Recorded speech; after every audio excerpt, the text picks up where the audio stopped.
Hello and welcome back to Season Reviews, where today we're looking at the second season of Troughton's tenure, Season 5. Season 5 is one of the most fondly remembered 60s seasons of Doctor Who, alongside the first two, and it still enjoys much popularity among fans today.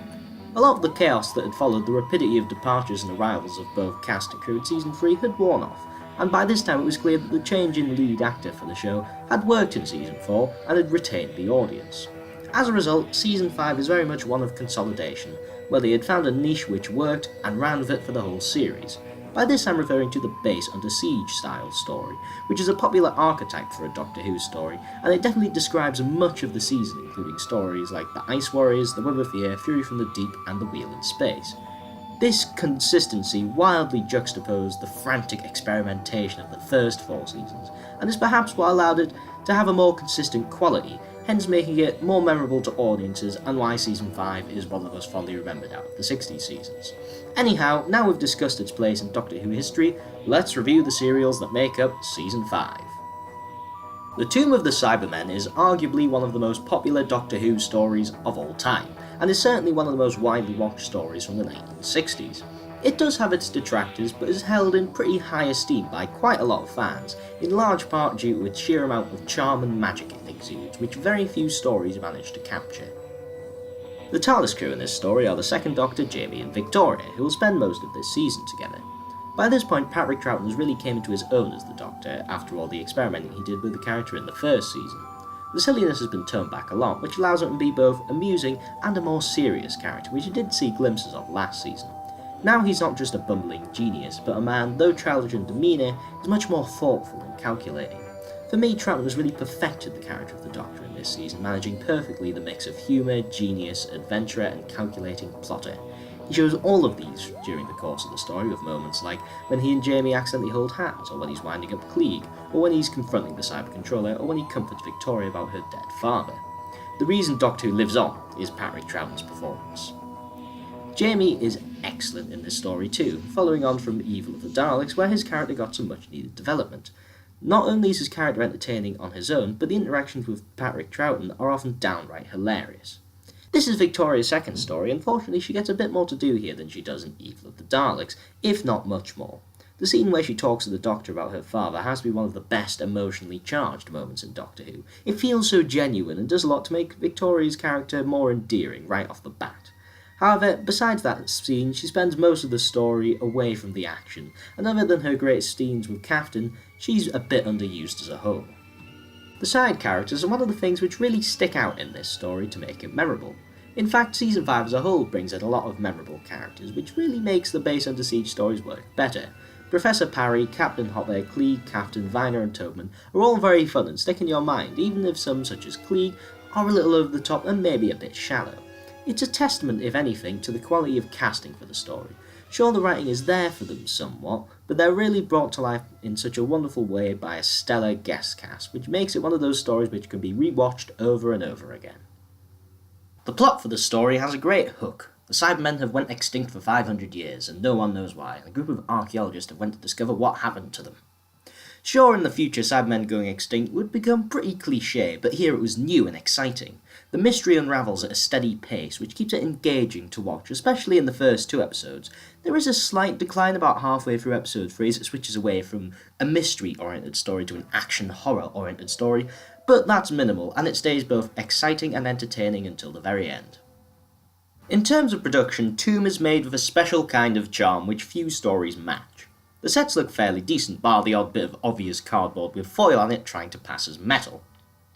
The set of the tombs themselves is really impressive though, considering the shoestring budget, and it's really striking and unsettling. I'd argue that how good the tombs look and how well they are shot on camera is what made the story so memorable. Lots of kudos has to go to Maurice Barry, who directed the episodes, as he does it with such a professional edge which keeps the story engaging and makes some of Doctor Who's most memorable scenes, which cement this story as a classic. Barry is probably what raises the story to such heights, as it's his direction, choice of music and choice of actors which give this story its magic which lives on to this day.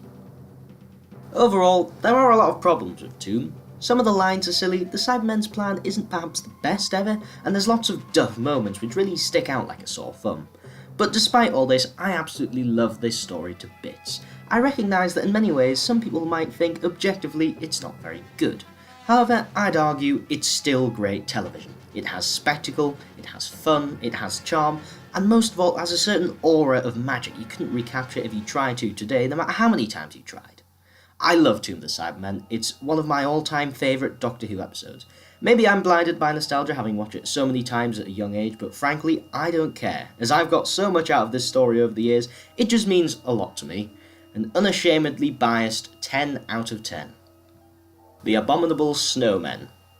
Now we move on to the second story of the season, which is missing all but one episode.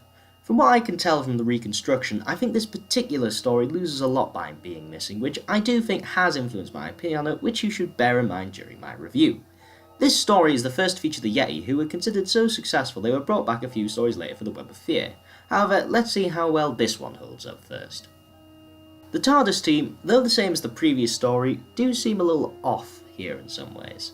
The Doctor, for instance, while no means bad in this story, certainly seems to have a lot less gravitas than he's had in his previous view.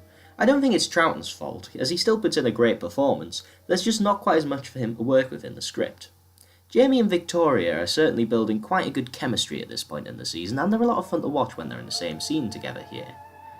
I have no complaints about Jamie, who is really entertaining and has the lion's share of funny moments in this story. Victoria does seem a little out of character though. What is usually distinctive about Victoria in past and future stories is that while she's really intelligent, she's extremely cautious and isn't keen on lots of danger the team get up to over the course of the season, which eventually leads to her leaving in Fury from the Deep. However, in this story she seems determined to leap into any kind of danger head-on at every single opportunity. Meanwhile, Jamie is the one suggesting caution, which is the complete opposite way round of what usually happens with her characters. It also does get a bit annoying during the story when she spends about 2 episodes trying to get in a forbidden room in a monastery for no reason. It's very out of character and she's never this impulsive ever again, and it's funny because she seems in character in the next story these two writers write. The side characters are more of a mixed bag here. I do very much like Travers, he's a stubborn but fun character played with grandeur by Jack Watling. Out of the monks, Cresong and Tom Lee are the most memorable, by getting a little bit of development over the course of the story. However, the rest of the characters are pretty one-note and forgettable in my opinion, and overall I didn't find the side characters very engaging. The plot is that the previously timid Yeti have begun attacking the monastery in the Himalayas due to a mysterious force. I do love the idea of the great intelligence, and the mystery as to what it really is was one of the few things that I found engaging about this story. The Yeti, despite having a brilliant second appearance later on in the series, are pretty meh here and don't do a whole lot. In fact, most of this story is spent not doing a whole lot. The characters mostly spend it bumbling around the monastery or going up and down the mountain. The plot often feels like there's little direction to it and rarely does it get very exciting. The production is obviously difficult to judge in a mostly missing story, but from what I can tell it was actually really well done. The lack of music is a bit crap, but Snowdonia passes as a Tibet, and it's all pretty atmospheric, which is quite an achievement by the director considering the somewhat weak script. In fact, some of the atmosphere does save the story a little bit, as a good atmosphere usually does in Doctor Who, and always works well in a story which takes place in an area which feels very isolated, like this one. To conclude, The Abominable Snowmen isn't quite a bad story, however I do find it lacking in quite a few areas in the script at least, which is a shame. I'm surprised this one is held in somewhat decent regard by fans. Perhaps it's because Webb is so fondly remembered, but I myself don't find this one very enjoyable at all. 5 out of 10. The Ice Warriors enjoyed their introduction in this Season 5 story and have gone on to become one of the show's most fondly remembered foes, even reappearing in New Who twice. Part of their success has to be their very well made and distinctive costumes. They're such a memorable monster, and in no small part due to a very good first appearance they get in this story. The Doctor, Jamie and Victoria are all brilliant in this and back to their usual selves. They all get something good to do. Patrick Troughton's Doctor, for instance, gets some great scenes in the Ionizer Control Centre. After all, one of his Doctor's traits is unruliness, and here he's trying to fit into a workplace which is controlled strictly by computerised logic. It leads to many confrontations, some very funny and others quite thought-provoking. Jamie gets a good side character to play off in the form of Storr, as they're both of a similar hardy rural background. Victoria does steal the show a bit in points of this story. Her ordeal with the Ice Warriors is quite a tense affair, which leads to some of the story's best scenes. We really get a sense of both her intelligence as well as how it is held back by a fear and dislike of danger, which is part of what makes her unique as a Doctor Who companion. There is a roster of great side characters here, as well as great actors such as Peter Sallis, who plays Wallace and Gromit. What makes the side characters in this story so interesting is that there's an ongoing conflict from within their society which develops over the course of the story, incidental to the plot. In this future, Earth is stuck in an ice age, and humans organise society through the use of highly advanced computers which tell them what to do and how to do it, making things more efficient. However, the problem is that this rigid computer-ran society doesn't work for everyone, and people like Penley and Storr become outcasts despite their many talents. They just don't fit into a society ran by pure logic. This aspect serves as a warning against the complete rationalisation of every aspect of society, as it often doesn't actually bring the best out of people despite its supposed efficiency, and that also computers are good as tools but not as leaders, because the human condition is something that logic can never fully comprehend. World building and well-developed societal conflicts is my favourite aspects that could be included in a Doctor Who story, and when it's done as well as it is in this story with the side characters, it's a massive plus point in my book.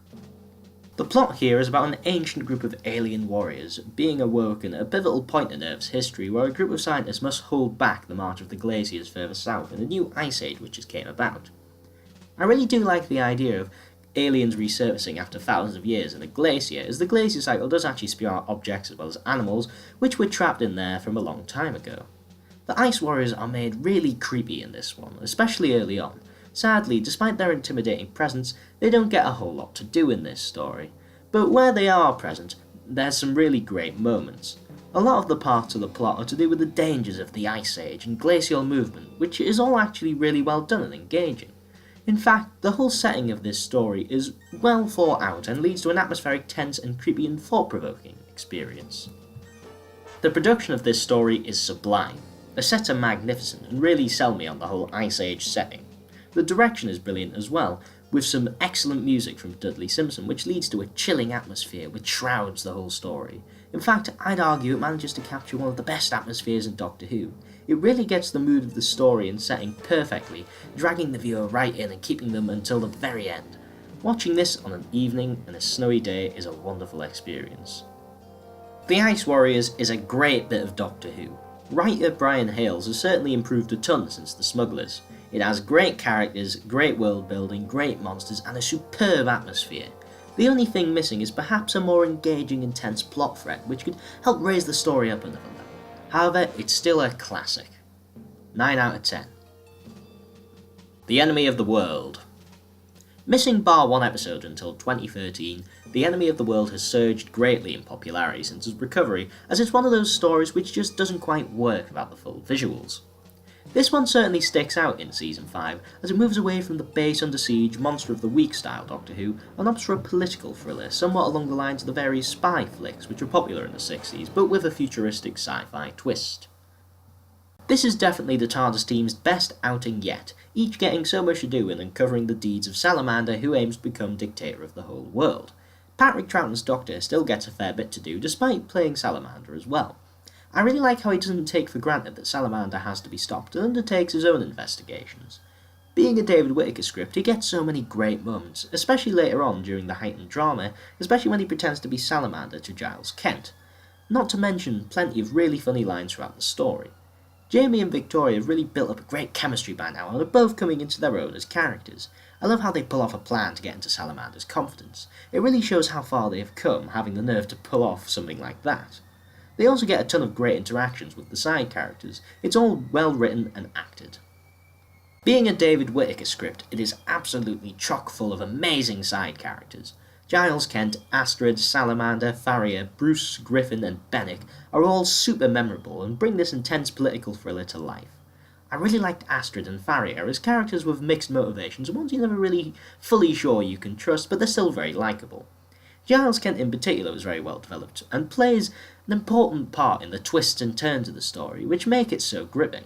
Salamander and Bennick are two of the best love-to-hate type characters. They're so evil in their deeds and always have a slimy smile on their face when they do it, but it makes them really fun and engaging to watch.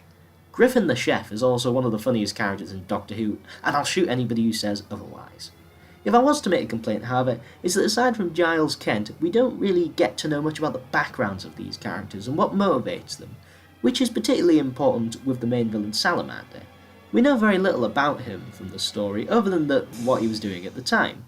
It would make the character even better if they would develop his background a bit better to really help raise the story to greater acclaim.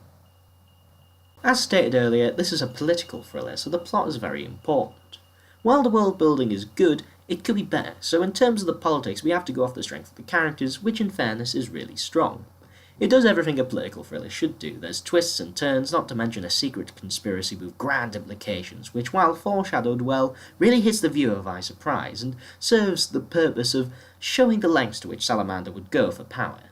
It's brilliant stuff, and it would be even better had the world building just been a little stronger.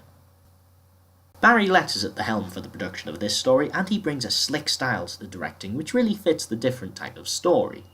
On top of that, there's all sorts of exciting vehicles brought out for this one, with hovercrafts and helicopters, which is obviously a must for a thriller like this, and it's all shot superbly. I don't have a single complaint in this aspect, it all looks really good, especially for the time, and is very exciting throughout. Overall, The Enemy of the World is a very unique Doctor Who story, as there isn't really another one like it.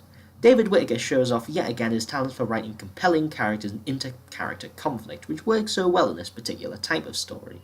Some of the aspects of the writing could perhaps do with a tad more detail to really put this story among some of the best in Doctor Who, but as it stands, it's still a great Doctor Who story, and one every Doctor Who fan should give a watch, as there's really nothing else like it in Doctor Who. 9 out of 10.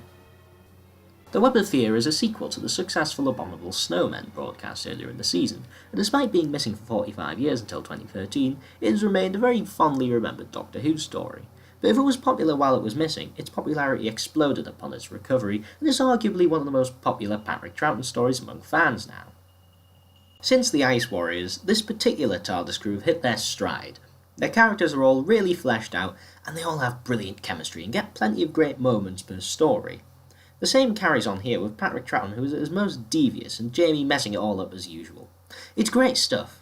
It's a shame this team only have one more story together after this, as they've been really enjoyable.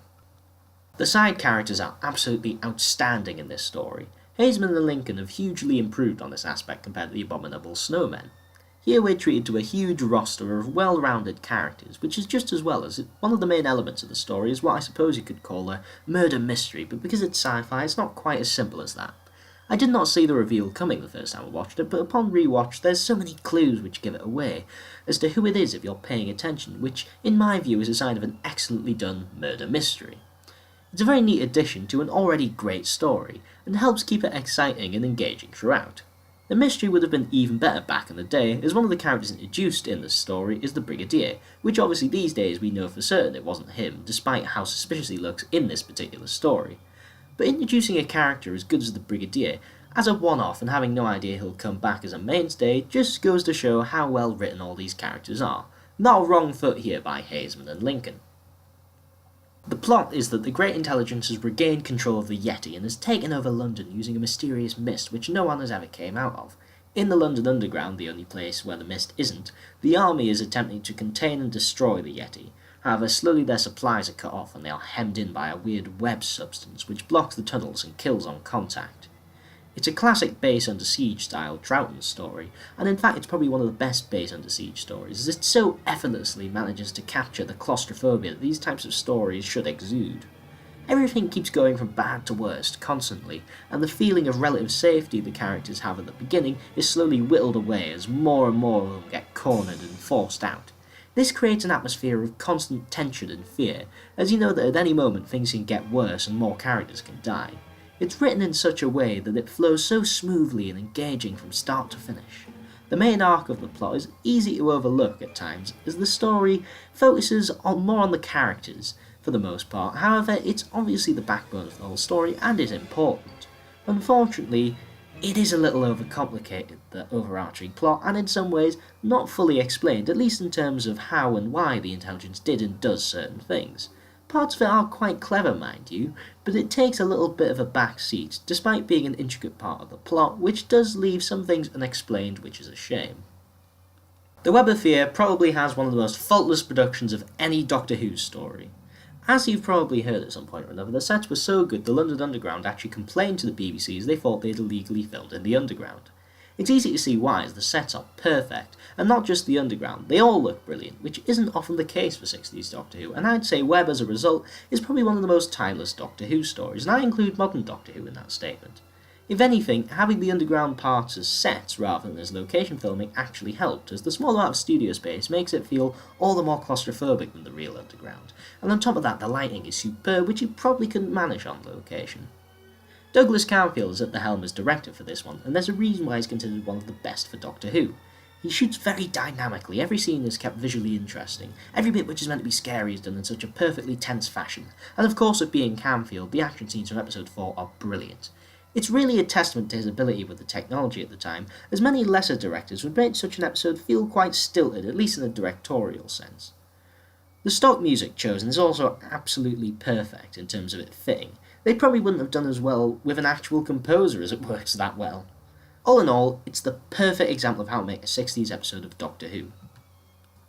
The Web of Fear is nothing short of brilliant. It's a stylishly done Doctor Who story, which is tense, chilling and engaging all the way through.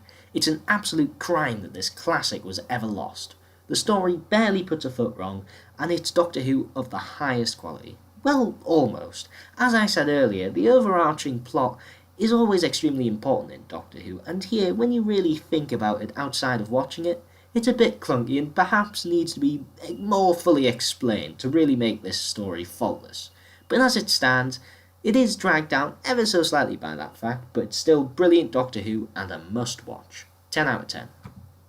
Fury from the Deep is another missing classic, which despite its missing status remains fondly remembered and highly rated among the Doctor Who community, usually held up as the pinnacle of base under siege style stories. After how good the Web of Fear was at that genre, it's difficult to imagine it doing one better, and personally I'm not sure Fury manages to go one better than Web.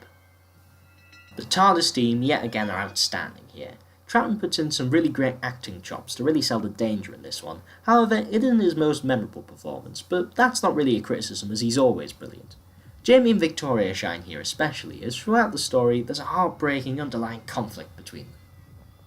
Victoria realises in this story she doesn't really enjoy travelling in the TARDIS, and Jamie just can't understand it or take it in, which is a feeling made worse for him due to his feelings about Victoria, which have been slowly developed through the course of the season very subtly, with the odd scene or line here and there. This all comes to a head at the end of the story, where she tells him that she's staying behind.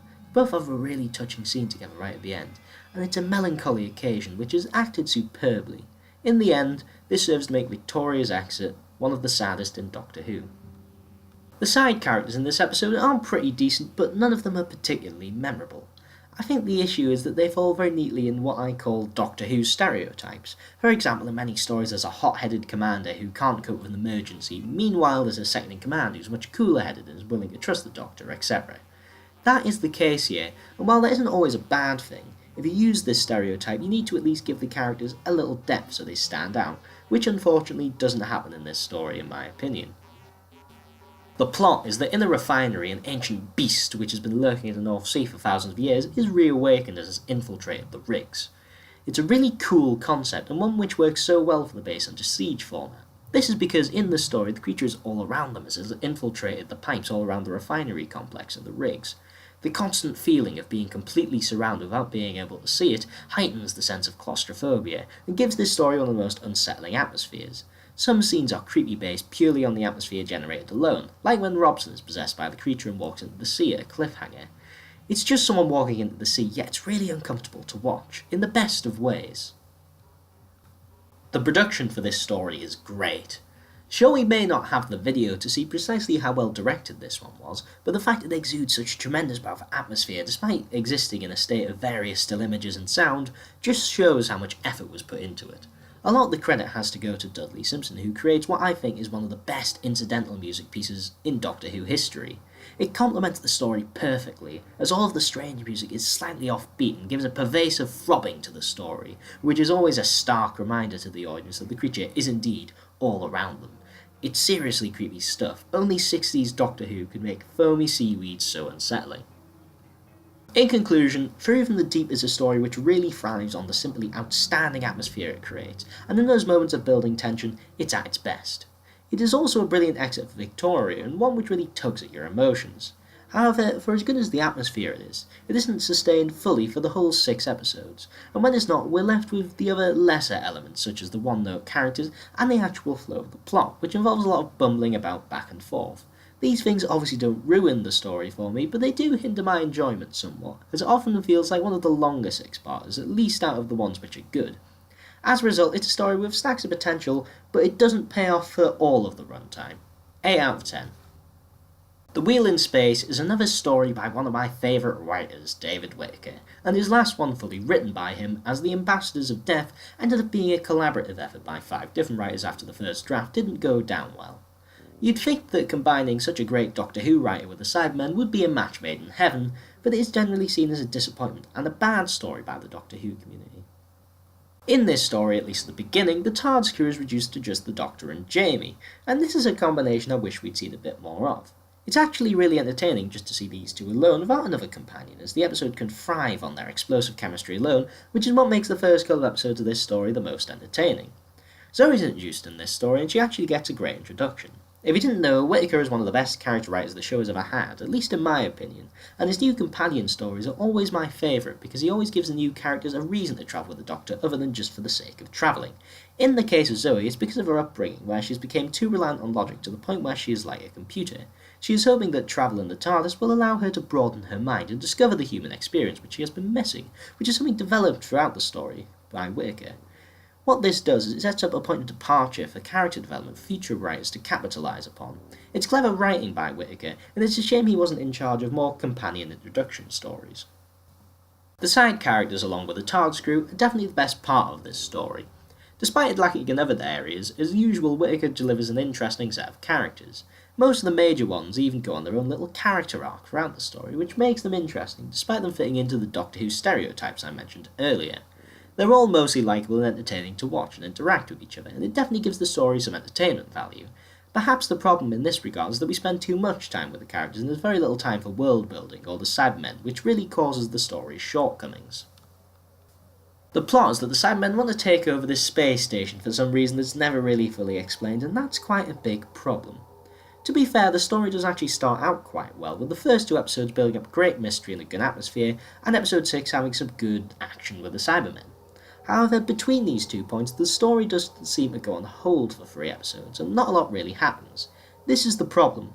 There just isn't an interesting plot or world development behind these set of characters, and as a result, the story just doesn't quite work. There's not a whole lot to say about the production. The directing in the 2 surviving episodes is competent, but not that exciting. However, it does have a great atmosphere in the first 2 episodes on the Silver Carrier. The lack of music beyond all the strange sounds of the ship and space does make it extremely eerie. Overall, while I have no complaints about the production, I'm not going to be praising it to the high heavens either. The Wheel in Space is a story with a lot of problems. One which needs not only a rewrite in terms of the plot, but also a complete rethink about where the story wants to go and what kind of story it wants to tell, as in its current state it doesn't really do a whole lot. As I said, the first couple of episodes are actually pretty great, and the characters are really well written throughout, which is enough for me to say it's not a bad story, but needs a lot of work in order to make it particularly good or memorable. 6 out of 10. And that was my Season 5 review, which I know has been long awaited by many of you who have requested it. Thank you for your patience, and I'll try and make it less than a year until the next one, but they are very time consuming, I must say. Thanks for watching, and I'll see you back next time in another video.